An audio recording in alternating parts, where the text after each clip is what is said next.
حذیفہ بن یمان رضی اللہ تعالیٰ عنہ فرماتے ہیں حضور کپڑوں سمیت غسل فرما رہے تھے، پھر بھی مجھے فرمایا چادر تان لو۔ توجہ ہے میری بات پر؟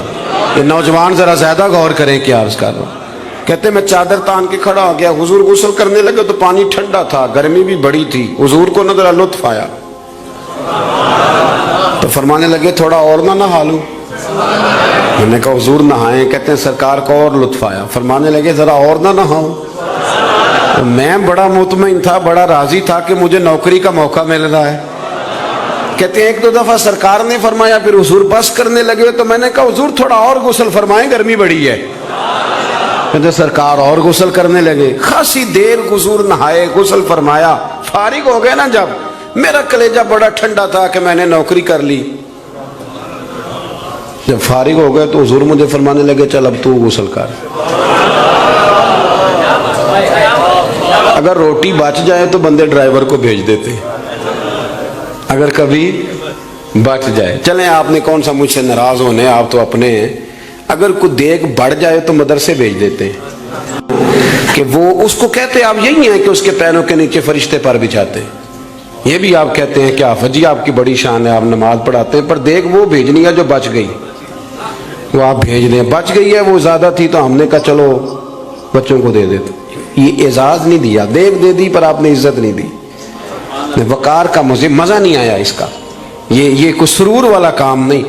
میرا ایک دوست مجھے ایک دن کہنے لگا حضرت جی اگر کوئی ٹائم ملا نہ نکلا تو میں آؤں گا۔ میں کہ یار نہ آئیے دا کوئی مزہ ہے، ساڑھے کو تو ٹائم کٹ گیا آنا یار، حد ہو گئی۔ تو کہے کہ میں بڑا مصروف ہوں پر آپ حکم تو کرے، میں سویرے ہی آیا۔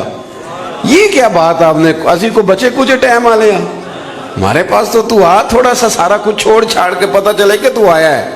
میری بات کی سمجھ آ رہی ہے میرے عزیز؟ بات کو سمجھنا ہے آپ نے۔ حضرت حذیفہ بن یمان رضی اللہ تعالیٰ عنہ فرماتے ہیں کہ جب حضور غسل فرما چکے تو کہنے لگے اب تو غسل کر۔ کہتے ہیں میں غسل کرنے لگا تو سرکار نے فرمایا چادر مجھے دینا، میں تان کے کھڑا ہو جاؤں۔ یعنی نبی کریم کی بات کر رہا ہوں۔ وہ ساری زندگی پیر صاحب نوکری کراتے رہتے ہیں، مرید پہ چڑھ جائے نا قرضہ تو کہتے ہیں اس کا ذاتی معاملہ ہے۔ تو جب تیرے گھر جھاڑو دے رہا تھا پھر نہیں ذاتی معاملہ تھا؟ تھوڑی تو بھی پیار کر لے، کبھی تو بھی ان کے ساتھ کہہ۔ وہ میرے ایک دوست ہیں پیر صاحب، تو عرس پہ میں گیا ہوا تھا تو ان کا بچہ وہ اپنے بیٹے سے پوچھتے ہیں کہ پتر وہ دال والا جو دیگ ہے وہ گرم ہی ہے نا؟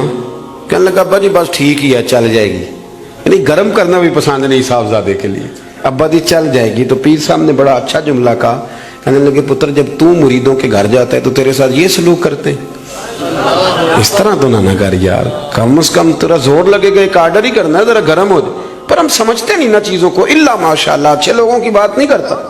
میرے بھائی حضرت حذیفہ بن یمان رضی اللہ تعالیٰ عنہ فرماتے ہیں قربان جاؤں کریم رسول نے چادر تان لی، میرے لیے چادر تان لی، میرے لیے۔ تو امیر حرم میں فقیر بے نوا، تو کجا من کجا، یعنی میرے لیے چادر، میں گلیاں دا روڑا کوڑا تے میں نو محل چڑھایا ہے سانیاں۔ حضور نے چادر تان لی، کرنا غسل۔ اگر مجھے گرمی لگ رہی ہے تو تجھے بھی تو لگ رہی ہے نا۔ حضرت حذیفہ بن یمان کہتے ہیں میں نے کہا حضور میں بغیر چادر کے، فرمایا نا میں کھڑا رہوں گا تو کر غسل۔ حضرت حذیفہ بن یمان کہتے ہیں تھوڑا سا غسل کر کے میں نے چھوڑ دیا، حضور فرمانے لگے نہیں اور نہا ذرا۔ کہتے ہیں میں نے عرض کی یا رسول اللہ صلی اللہ علیہ وسلم میں نہا لیا، فرمایا نہیں تھوڑا اور غسل کر۔ فرماتے میں نے اور غسل کیا، تھوڑی دیر کے بعد فارغ ہوا، میں نے کہا حضور مہربانی فرمائیں میں نہا چکا۔ تو فرمانے لگے نہ ہمیں اتنی دیر میں نے کیا ہے، تمہیں اتنی دیر غسل کر۔ حضرت حذیفہ بن یمان کہتے ہیں میں رو پڑا، میں نے کہا محبوبہ تیرے کرم پہ قربان جاؤں، اب بس کرے حضور میں نہا چکا ہوں۔ تو حضور فرمانے لگے حذیفہ گھر سے کٹھے نکلے تھے نا، گرمی میں ایک جیسا سفر کیا ہے نا یار، تو غسل کر، مجھے اچھا لگا۔